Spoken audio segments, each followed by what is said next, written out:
Bienvenida, bienvenido a un nuevo episodio, a un nuevo capítulo del podcast de jardinería y paisajismo. Yo soy Claudio y en este espacio intento compartir contigo noticias, curiosidades, entrevistas y mucho más del mundo de las plantas para que puedas tener tu jardín más lindo cada día. Hoy te voy a hablar de la Wood Wide Web. Si te interesa, quédate porque el tema lo voy a desarrollar a continuación de este pequeño recordatorio. Si el podcast te gusta, si los episodios te gustan, por favor compartirlos, déjame tu like, haceme los comentarios en las notas del episodio para que podamos ir avanzando un poco más, para que el algoritmo detrás de los episodios del podcast le den un poco más de difusión para poder llegar a más amantes de las plantas y de la jardinería. No cuesta nada y a mí me sirve muchísimo. Y ahora sí, vamos a hablar de la Wood Wide Web. Y seguro que este nombre te suena porque te trae a la memoria la World Wide Web. ¿Esto es casualidad? No, no es casualidad. Y se habla muchísimo de esto en páginas web especializadas y en libros también. Y hablando de libros, siempre hay libros que te hacen ver las cosas de una forma diferente, descubrir quizás nuevos mundos, o solo hacer que te detengas por un momento, respires y observes la naturaleza. Y de la misma forma que utilicé la palabra siempre hace un ratito, hay otra que emplearé y es ojalá. Ojalá alguno de ustedes, los que me están escuchando, conozcan en primera persona a un científico argentino que difunde sus investigaciones de los microorganismos asociados a las plantas como si de un cuento se tratara. Así de simple y así de claro. Me refiero a el señor Luis Gabriel Wall y su libro Historias del inframundo biológico. Así que si tenés la suerte de conocerlo, me encantaría entrevistarlo y vos podrías ser mi nexo. Esta vez hago un pedido, un llamamiento a la solidaridad. Bien, continuando. De su capítulo 12 voy a tomar prestado el título para hablar del tema de hoy porque realmente me parece genial. Y dice así: Internet natural o la Wood Wide Web. Suelo. Lugar por donde los organismos se conectan y se comunican sin operadores de cable que facturen todos los meses. Quizá podemos traducir esa expresión, Wood Wide Web, como amplia red de madera, aunque no suene tan cool, tan fino o tan atractivo. Sin embargo, nada tiene que ver ese nombre con lo que verdaderamente encierra. Mejor dicho, tiene todo que ver, pero el nombre casi que se queda corto en su descripción. Si caminas por un bosque, vas a ver árboles, arbustos, algunas enredaderas o lianas y plantas que cubren el suelo. Si miras un poco más en detalle, encontrarás también plantas que viven sobre otras plantas, hongos, musgos. Pero por más que lo intentes, no verás todo lo que hay debajo de tus pies a nivel microscópico. Si nuestro Internet es capaz de llevar y traer información en formato de bits, es decir, ceros y unos, la red subterránea es aún más poderosa. Las plantas comparten y transfieren información, pero además también agua, minerales y nutrientes. Y si te preguntas cómo lo hacen, explicarlo es más o menos simple, pero no por ello quiero decir que el proceso también lo sea. Se necesita de tecnología, de mucho conocimiento y pensamiento científico para entenderlo. Un Homo sapiens variedad scientificus, como dice el señor Wall. Allí, debajo del suelo y oculto a simple vista, se encuentra una extensa red de raíces que se entrecruzan unas con otras. Raíces de unas plantas con las raíces de otras.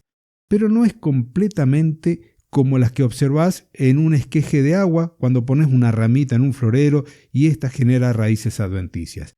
Esas plantas están asociadas simbióticamente con hongos micorrízicos y en donde un grupo impresionante de bacterias y otros microorganismos actúan en esa Wood Wide Web.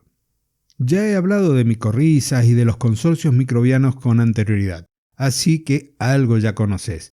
También hablé de fertilidad natural, de estructura del suelo y del efecto de los agroquímicos o agrotóxicos sobre la vida del suelo.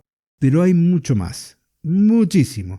A nivel subterráneo las plantas están interconectadas gracias a una extensa red de hifas de hongos micorrízicos que actúan simbióticamente con las plantas.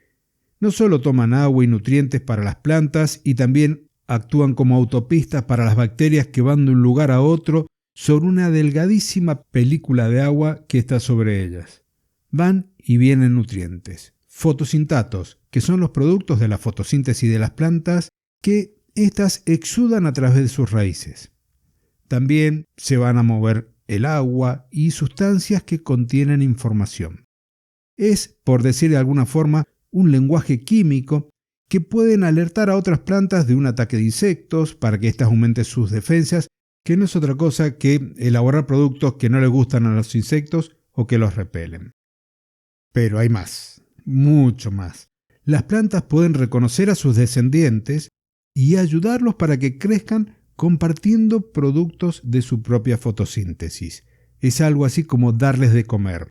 Y más asombroso aún es que cuando un vegetal, digamos por ejemplo un árbol, está transitando sus últimos días, migra sus reservas a las plantas vecinas, como si de una herencia en términos humanos se tratara. Los microorganismos que se encuentran por miles de millones en la cercanía de las raíces prosperan como si de un conglomerado humano de una ciudad se trata.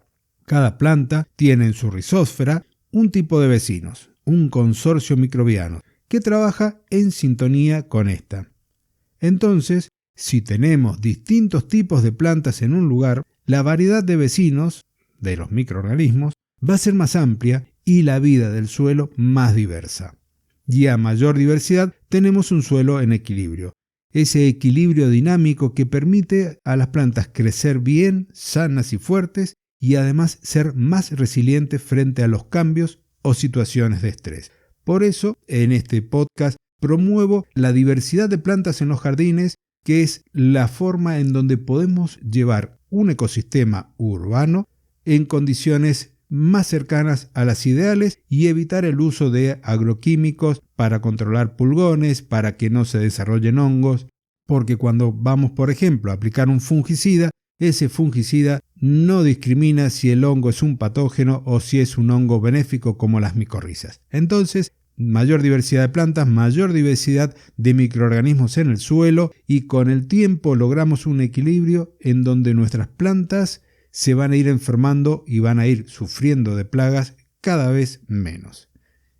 Y con esta reflexión, esta síntesis, te hablo de una pequeña parte del libro del doctor en ciencias bioquímicas, científico, fotógrafo y escritor Luis Gabriel Wall. Te lo recomiendo, búscalo en una librería, compralo, léelo, es realmente increíble, vas a aprender muchísimo o vas a ir refrescando conocimientos de una manera sumamente sencilla.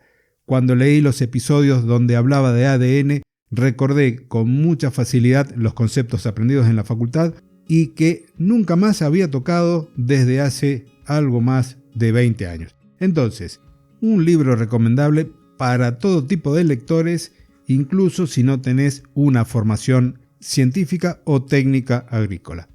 El nombre completo del libro lo voy a dejar en las notas del episodio para que lo puedas buscar y adquirir. Y hasta aquí hemos llegado hoy en este episodio del podcast de jardinería y paisajismo. Nos encontramos la semana que viene con más curiosidades, noticias y conceptos de las plantas para que puedas tener tu jardín más lindo cada día. Hasta entonces y muchísimas gracias.